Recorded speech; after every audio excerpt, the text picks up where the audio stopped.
would be the best move for James. However, LeBron's longtime friend and business partner, Maverick Carter, recently insisted on ESPN's Real Talk podcast no one pushed LeBron to go back to Cleveland. I think most importantly, it was a decision that he wanted to make in his heart. We didn't push him to do it. We don't push him to do anything. If he asks our opinion or what do we think about the pros and the cons and think through it, we help him think through it. We don't push him. And listen, LeBron's a 29-year-old man with lots of money, got a wife, 2 kids, 1 on the way. He makes his own decisions. You're not going to be able to push him either way. He will help him think through things and then kind of help him see through things. And then he makes his own decision that's in his heart because ultimately he has to live with it. I'm not the one that has to show up and play games for any team. All right, so the question is, do you believe what Maverick had to say, Stephen A? Well, first of all, let me say this. It's very rare because I'm very fond of Maverick. Maverick's a real nice guy. Ken Ball knows a lot about the game of basketball. Actually been getting his workout on. You'd be proud of him, too. He's been working out a lot. But I'll tell you this. I'm disgusted with him that he would even answer that question. Anybody who knows LeBron James, he's nobody's puppet, Skip. Say whatever you want about him. He's nobody's puppet. LeBron does what LeBron wants to do. Will he ask a question? Will he seek counsel? Sure, he will. But in the end, LeBron makes his own decision.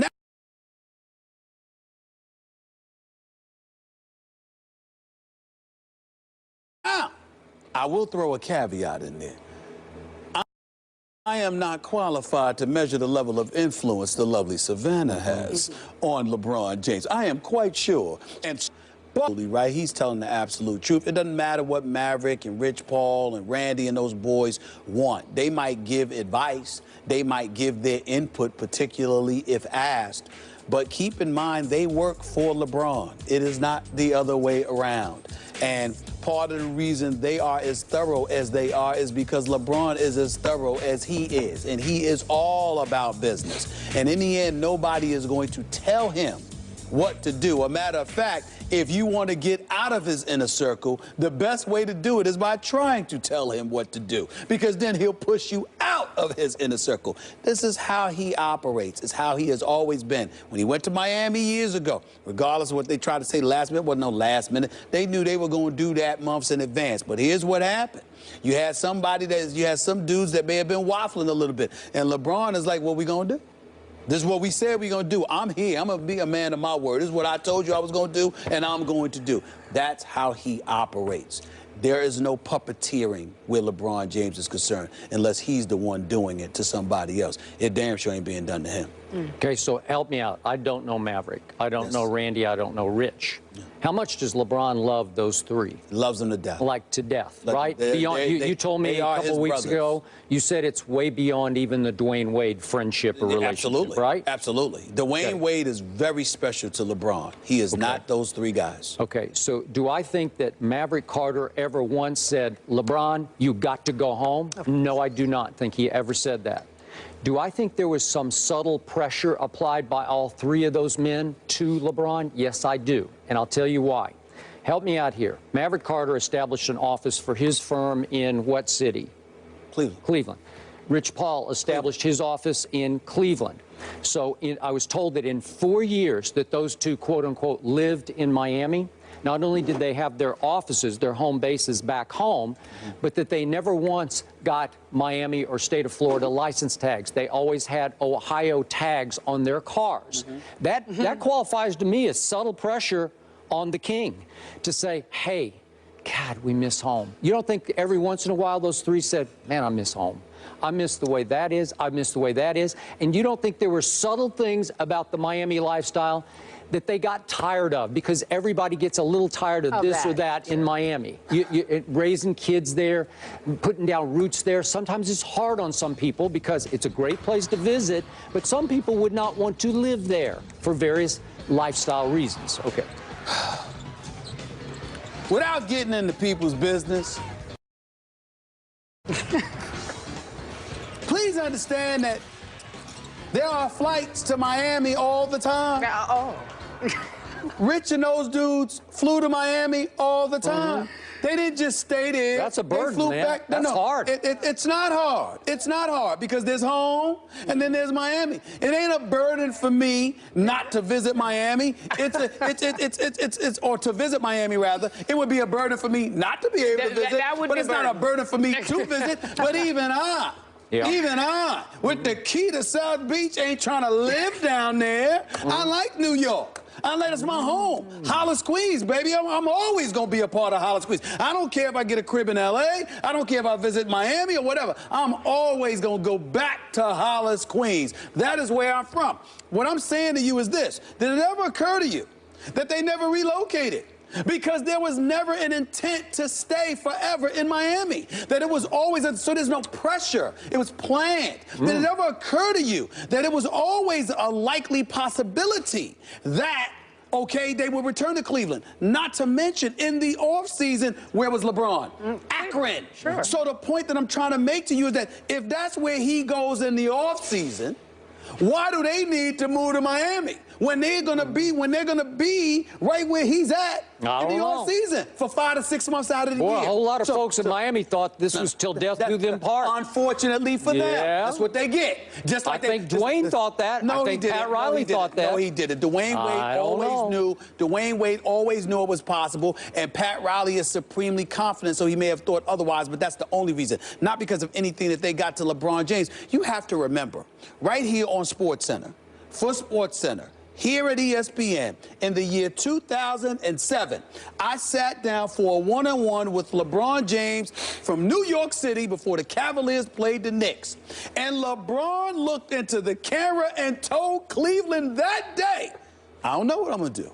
I might want to leave. It may be time. I'm not sure. I'm going to wait until free agency, and then I will make my decision. I went on SportsCenter the next day, and I said, he's out. He's out. I said, because listen, you got to read the tea leaves, man. The dude said that this is his home. Grew up 30 minutes away. He told the city to their face, I think I need something different. I think I need another challenge.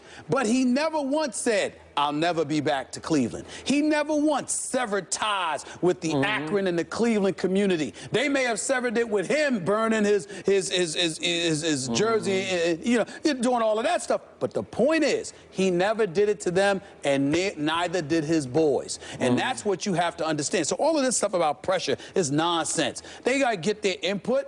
Ain't nobody pressuring LeBron. LeBron gonna do what he want to do. Okay, but He's gonna do what he wanted to do. In LeBron's heart of hearts, what?